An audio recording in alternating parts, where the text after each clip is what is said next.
Breaking news, South Africa's ex-president Zuma is to be charged for corruption. Let's bring in Bloomberg's Arabile Gumede, who's with us from Johannesburg. So we're also hearing the South Africa's chief prosecutor, Shaun Abraham, saying that he sees a prospect of a successful Zuma prosecution. What can we expect now?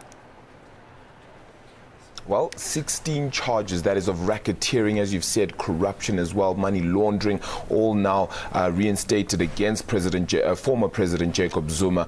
It will become an interesting time because the case in itself has dragged on for at least since 2001, really. And those charges then eventually dropped in 2009, just before President Jacob Zuma took presidency of the country as well. At that point in time, it is said that the charges themselves were just a hindrance to him becoming president of the African National Congress. But now Shaun Abrahams, as you said, the National Prosecuting Authority, reinstating those charges, saying that there is a successful need for them. So the case in itself is likely to continue for quite some time. We are expected to find who the investigation will be led by as well. Will be quite an interesting one. And of course, the evidence will then be re-established and then put out in a trial in court as well. So it will be quite interesting from here on. The process itself is set to be quite lengthy as well. The rand weakening just a little bit, about 1/3% on this news, and staying there. Arabile, to whom does this matter? He's gone from power now anyway. Is there any political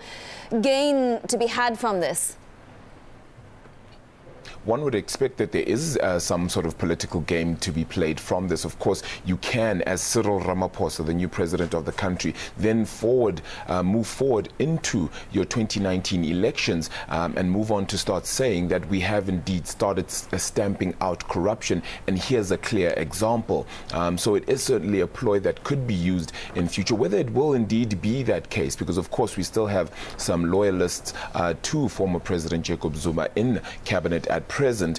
Whether that will indeed still be the case is one to be seen. But Cyril Ramaphosa could certainly use it as a way of gesturing to indeed the business community itself and start saying that we have now ousted a man who you said and you thought was really key to the corruption story in South Africa.